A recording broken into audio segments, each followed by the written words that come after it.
Hello दोस्तों, नमस्कार। आपका स्वागत है आपके अपने YouTube channel target entrance exam पर। दोस्तों, हम लोग यहाँ पर practice set 2 special for art group के लिए यहाँ पर स्टार्ट कर रहे हैं। तो कला वर्ग के जो छात्र हैं वो इस क्लास को जरूर देखें और इस क्लास से आपको 100% एक दो क्वेश्चन जरूर देखने को मिलेंगे अपने बी एंट्रेंस के एग्जाम में। तो सारे इंपॉर्टेंट क्वेश्चन उनको हम करेंगे। पूरी तैयारी यहाँ पर आपको फ्री कराई जा रही है। एडमिशन कैसे होता है, काउंसलिंग कैसे होती है, स्कॉलरशिप फॉर्म कैसे भरा जाएगा, पूरे 2 साल सब कुछ आपको अपने इस चैनल से जानकारी मिलेगी। आप लोग प्लीज चैनल को सब्सक्राइब करके अपना सपोर्ट बना रखिएगा। हम आपके लगातार और बेहतर करने का प्रयास कर रहे हैं। एडमिशन लेने के लिए आप हमको इस नंबर पर व्हाट्सएप कर सकते हैं। वहाँ पर आपको कंप्लीट डिटेल्स जो है वो आपको इन्फॉर्मेशन दे दी जाएगी और वीडियो के माध्यम से भी हम चैनल पर आपको पूरा बता चुके हैं कितनी फीस है, कितना क्या है। ठीक है। हम लोग आज सेकंड पेपर का आर्ट जो ग्रुप है इसका यहाँ पर प्रैक्टिस करने वाले हैं। 25 क्वेश्चन हम इसके कर चुके हैं प्रैक्टिस सेट 1 में। प्रैक्टिस सेट 2 में अगले के 25 क्वेश्चन करेंगे। जो हो चुके हैं उसकी पीडीएफ, जो भी यहाँ पर क्लासेस हो जाती हैं उन सब की पीडीएफ आपको हमारे एप्लीकेशन पर मिल जाती है। तो आप टारगेट एंट्रेंस एग्जाम डाउनलोड कर लें एप्लीकेशन और उसको इंस्टॉल करके वीर एंट्रेंस एग्जाम वाले फोल्डर पर जाकर उसको पीडीएफ को आप डाउनलोड कर लीजिएगा। तो 75 क्वेश्चन हम लोग पहले ही कर चुके हैं प्रैक्टिस सेट 1 में। ठीक है। अब हम लोग बढ़ेंगे 76 की तरफ। तो निम्नलिखित जनजातियों में से कौन सी केरल में पाई जाती है वो यहाँ पर आपको बताना है। ठीक है। देखिए, चेंचू, लेपचा, टफला या फिर कोंचू। तो इसमें से कौन जनजाति ऐसी है जो सिर्फ केरल में पाई जाती है वो आपको बताना है। तो 76 का यहाँ पर राइट ऑप्शन क्या हो जाएगा? डी, यानी कि कोंचू। तो यहाँ पर आंसर क्या हो जाएगा आपका? कोंचू यहाँ पर सही हो जाएगा। ये कहाँ है? केरल में पाई जाती है। बाकी चेंचू की बात करें तो उड़ीसा है, आंध्र प्रदेश है, कर्नाटक वहाँ होता है या फिर पाई जाती है। और लेपचा की बात करें तो सिक्किम और त्रिपुरा। डफला की बात करें तो अरुणाचल प्रदेश। ठीक है। तो इनको आप याद रखिएगा। तो इसका राइट ऑप्शन कौन सा हो जाएगा? डी आपका इसका राइट ऑप्शन हो जाएगा। पीडीएफ आपको मिल जाएगी पूरी इसकी। क्वेश्चन नंबर आपका 77 है, पॉलिटिक्स इन इंडिया पुस्तक के रचयिता कौन है? विद्युत चक्रवर्ती, रजनी कोठारी, रोमिला थॉपर या फिर ए दुबे। तो 77 का राइट ऑप्शन क्या हो जाएगा? रजनी कोठारी, यानी ऑप्शन आपका बी जो है बिल्कुल सही हो जाएगा।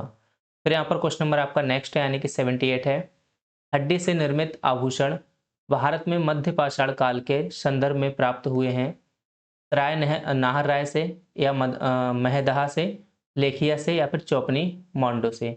तो करेक्ट ऑप्शन आपका 78 का क्या हो जाएगा? बी ऑप्शन आपका हो जाएगा महदहा से। क्वेश्चन नंबर आपका 79 है, वैदिक कर्म कांड में होता है, यानी जो होता लिखा होता है, इस होता का संबंध किससे है? ऋग्वेद से, यजुर्वेद से, सामवेद से या अथर्ववेद से।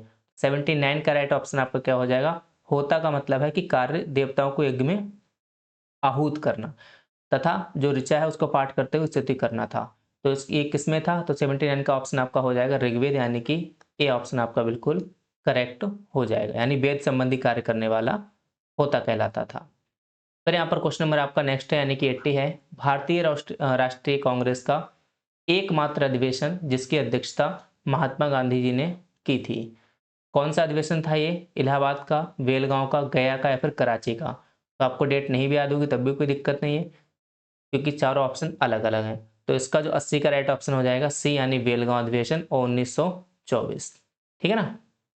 फिर यहाँ पर आपका क्वेश्चन नेक्स्ट हो जाएगा, यानी कि 81 हो जाएगा, निम्नलिखित में से किस एक को लाला लाजपत राय ने अपना राजनीतिक गुरु माना था? गौरीवाल्डी को, विवेकानंद जी को, दादा भाई नौरोजी को या फिर मैजनी को। तो यहाँ पर 81 का राइट ऑप्शन आपका क्या हो जाएगा? मैजनी को इन्होंने अपना राजनीतिक गुरु माना था। तो करेक्ट ऑप्शन आपका क्या हो जाएगा 81 का? डी ऑप्शन आपका हो जाएगा। ठीक, ये कौन है? ये आपका, ये कौन है आपके? ये इतालवी राष्ट्रवादी थे, इतालवी राष्ट्रवादी थे। तो इसका राइट ऑप्शन क्या हो जाएगा आपका? डी जो है यहाँ पर करेक्ट हो जाएगा। फिर यहाँ पर क्वेश्चन नंबर आपका नेक्स्ट है 82 है, निम्नलिखित भारतीय राष्ट्रीय कांग्रेस के किस अधिवेशन में महात्मा गांधी को चंपारण के किसानों की समस्याओं से अवगत कराया गया था? तो अभी अभी बात हुई थी, कौन सा अधिवेशन है? बनारस का, कलकत्ता का, सूरत का या फिर लखनऊ का। तो इसमें जो करेक्ट ऑप्शन आपका हो जाएगा डी ऑप्शन हो जाएगा, लखनऊ अधिवेशन 1916 में। फिर क्वेश्चन नंबर आपका राइट है, क्वेश्चन नंबर नेक्स्ट है आपका 83 है, सुभाष चंद्र बोस ने स्वतंत्र भारत की अंतरिम सरकार की स्थापना की घोषणा की थी कब? 21 अक्टूबर 1943 को, 22 अक्टूबर 1943 को, 23 अक्टूबर 1943 को या 24 अक्टूबर 1943 को। 83 का जो राइट ऑप्शन है आपका ए हो जाएगा। 21 अक्टूबर 1943 को जो है स्वतंत्र भारत की अंतरिम सरकार की स्थापना की उन्होंने घोषणा की थी। क्वेश्चन नंबर आपका 84 है, भारतीय राष्ट्रवाद का जनक किसे माना जाता है? गोपाल कृष्ण गोखले, बाल गंगाधर तिलक, सुरेंद्रनाथ बनर्जी या इनमें से कोई नहीं। तो 84 का राइट ऑप्शन आपका हो जाएगा बी यानी बाल गंगाधर तिलक। ठीक है, फिर आपका क्वेश्चन नंबर अगला है 85 है, छत्तीसगढ़ की सीमा उभयनिष्ठ नहीं है, किसके साथ यानी कि नहीं मिलती है, उभयनिष्ठ नहीं है? महाराष्ट्र के साथ, बिहार के साथ, ओडिशा के साथ या फिर आंध्र प्रदेश के साथ। 85 का यहाँ पर राइट ऑप्शन आपका क्या हो जाएगा? बिहार के साथ, यानी कि बी ऑप्शन आपका बिल्कुल यहाँ पर सही हो जाएगा। क्वेश्चन नंबर आपका अगला है 86 है, गोविंद बल्लभ पंत सागर जलाशय स्थित कहाँ है? उत्तर प्रदेश में, छत्तीसगढ़ में, झारखंड में या फिर उत्तराखंड में? तो इसका राइट ऑप्शन आपका क्या हो जाएगा? उत्तर प्रदेश में है। और उत्तर प्रदेश में कौन से जिले में है यानी कहाँ है, ये भाई आप लोग कमेंट बॉक्स में कमेंट करके हमको जरूर बताएंगे। आप लोग कमेंट किया करो, जो भी हम पूछा करें, पता भी लगता है आपने पूरी क्लास देखी, कितने आंसर सही हो उसे भी आप बताएं करें, क्योंकि सारे इंपॉर्टेंट क्वेश्चन हैं और ये ना केवल बीएड प्रेस परीक्षा के लिए जरूरी है, ये सभी वनडे एग्जाम्स के लिए जरूरी है। क्वेश्चन नंबर 87 है, लोक नगरीय सातत्य के विचार को उस आधार पर विकसित किया गया था जो अध्ययन किए गए, कहाँ अध्ययन किए गए थे? मैक्सिको में, ब्राजील में, इंडोनेशिया में या फिर भारत में? तो करेक्ट ऑप्शन आपका हो जाएगा ए मैक्सिको में। क्वेश्चन नंबर आपका नेक्स्ट है, निम्न राज्यों के निर्माण का सही आरोही क्रम यानी सबसे पहले कौन बना, उसके बाद इस तरीके से आरोही क्रम यहाँ पर आपसे जो है पूछा गया। ठीक है, तो इसमें करेक्ट ऑप्शन आपका क्या हो जाएगा? जैसे कि नागालैंड है, मेघालय है, सिक्किम है, अरुणाचल प्रदेश है, तो यही वाला आपका सही यानी कि ए आपका सही हो जाएगा। तो सबसे पहले जो नागालैंड का गठन हुआ था कब हुआ था? 1963 में। ठीक है, इसके बाद फिर किसका हुआ था भाई? मेघालय का। कब? 1972 में। फिर इसके बाद किसका? सिक्किम का। ये कब हुआ? 1975 में। अरुणाचल प्रदेश कब हुआ आपका? 1987 में। तो ये आपका रहा इसका भाई आरोही क्रम। पीडीएफ आपको पूरी मिल जाएगी, टिक लगे हुए रहेंगे, सब कुछ जो लिखा हुआ वो लिखा हुआ रहेगा। साथियों, हम बात करने वाले हैं यूपी बीएड प्रेस परीक्षा की बेस्ट बुक के बारे में, जो कि आपकी परीक्षा के लिए बहुत ही उपयोगी साबित होगी। ये चक्षु पब्लिकेशन के द्वारा यहाँ पर प्रकाशित की गई है। ये कला वर्ग वाले छात्रों के लिए है, जो कि संपूर्ण स्टडी गाइड बुक है। इसमें आपको एक सरल पेपर भी मिलता है, जिसकी मदद से आप पूरा देख पाएंगे किस तरीके से पेपर आता है। इसकी पूरी व्याख्या सहित आपको हल भी दिया गया है। इसमें पूरा सामान्य ज्ञान, हिंदी, कला वर्ग और रीजनिंग सभी सब्जेक्ट कवर किए गए हैं, तो आपको इसके अलावा कोई भी बुक लेने की जरूरत नहीं पड़ेगी। इस बुक को आप परचेज कर सकते हैं नीचे दी गई लिंक से, या फिर आप इनके व्हाट्सएप नंबर से भी परचेज कर पाएंगे, नीचे कमेंट बॉक्स में दिया गया है, या आप डायरेक्टली अमेजॉन, फ्लिपकार्ट, वहाँ से भी इस बुक को आप परचेज कर सकते हैं। ये इसका पूरा फ्रंट पेज है, इसमें आप देख सकते हैं इसके अंदर ही पूरा प्रेस परीक्षा का जो पैटर्न है वो दिया गया है।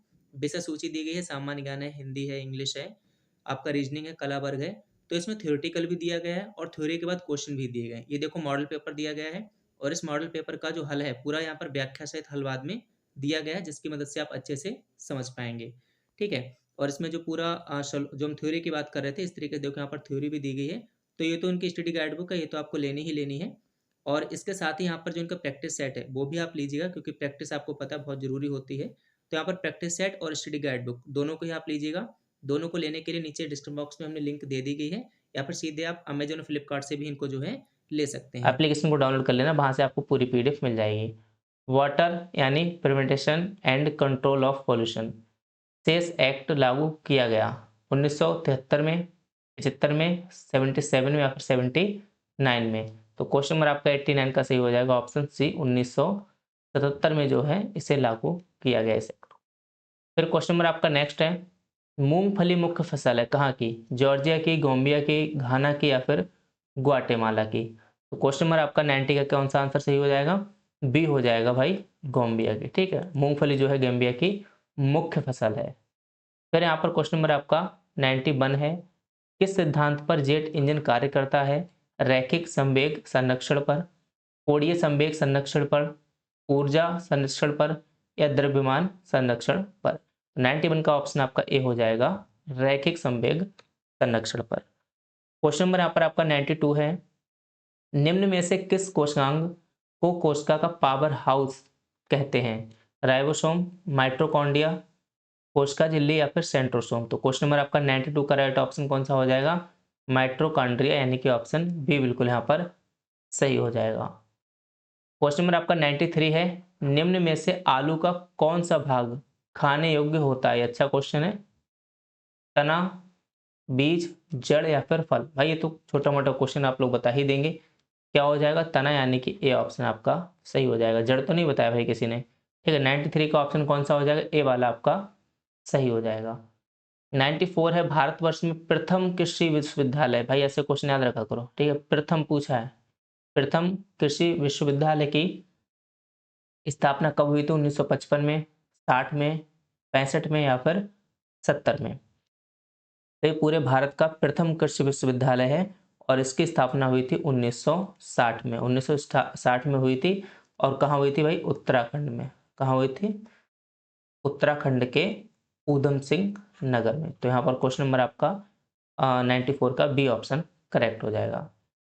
नेक्स्ट है आपका 96 है, घरेलू ईंधन के रूप में प्रयुक्त एलपीजी। भाई आजकल तो आपको पता है डिमांड है इसकी। एलपीजी मुख्यतः क्या होता है? मेथेन, एसिटिलीन, एथिलीन या फिर ब्यूटेन? तो क्वेश्चन नंबर आपका 96 का करेक्ट ऑप्शन क्या हो जाएगा? 95 हो गया था ना? 95 नहीं हुआ था, ये है 95 है। निम्नलिखित में से किस एक प्रदेश को मसालों का बागान कहा जाता है? केरल, तमिलनाडु, कर्नाटक या गुजरात? तो इसका करेक्ट ऑप्शन आपका हो जाए केरल को जो है मसालों का बागान भी कहा जाता है। हम बात कर रहे थे एलपीजी की, तो इसका क्या हो जाएगा? आंसर आपका डी हो जाएगा। और एलपीजी फुल फॉर्म आप लोग भाई कमेंट बॉक्स में कमेंट करके बताएंगे। ठीक है, फुल फॉर्म आप कमेंट बॉक्स में कमेंट करके बताएंगे कि क्या होती है एलपीजी की फुल फॉर्म। फिर क्वेश्चन नंबर यहाँ पर आपका आता है 97, उस वीर भारतीय राजा का नाम बताइए जिसे सिकंदर ने झेलम के तट पर पराजित किया था। आम्वी, पुरु, पोरस, चंद्रगुप्त मौर्य, महापद्मानंद? क्वेश्चन नंबर आपका 97 का आंसर हो जाएगा बी, पुरु यानी पोरस। 98 शक संवत प्रारंभ होता है 78 ईस्वी से, 58, 120 या 320? तो इसका करेक्ट ऑप्शन आपका हो जाएगा 78। फिर यहाँ पर क्वेश्चन नंबर आपका 99 है, निम्नलिखित तमिल ग्रंथों में से किसे लघु वेद की संख्या दी गई है? नंद कलम्बकम, कलिंग पुत्तपर्णी, पेरिया पुराणम या कुरल? तो 99 का ऑप्शन आपका हो जाएगा भाई डी, यानी कुरल। फिर यहाँ पर क्वेश्चन नंबर आपका नेक्स्ट है 100, जो कि लास्ट क्वेश्चन है। निम्नलिखित अधिकारों में से कौन सा अधिकार आर्टिकल 19(1) को अनुच्छेद 21 से मिलाकर पढ़ने पर प्राप्त होता है? विदेश यात्रा का अधिकार, शरण पाने का अधिकार, एकांतता का अधिकार, सूचना प्राप्त करने का अधिकार? तो क्वेश्चन नंबर 100, जो कि आज का लास्ट क्वेश्चन है, ये ऑप्शन आपका सही हो जाएगा। कला वर्ग के और प्रैक्टिस सेट्स के लिए आप लोग हमें फॉलो करें, चैनल को आप सब्सक्राइब कर लीजिएगा, वीडियो को लाइक करेगा, जिससे हमें भी मोटिवेशन मिलता है आपके लिए और अच्छा करने का। हम लगातार बेहतर करने का प्रयास कर रहे हैं, तो आप लोग जुड़ें और डेली आपको प्रैक्टिस सेट्स मिलते रहेंगे इसी तरीके से। और भी सब्जेक्ट के हम यहाँ पर लगातार आपको प्रैक्टिस सेट और लाइव क्लास जल्दी आपकी स्टार्ट करवा देंगे। इसी के साथ आप सभी साथियों का बहुत बहुत धन्यवाद। जय हिंद, जय भारत।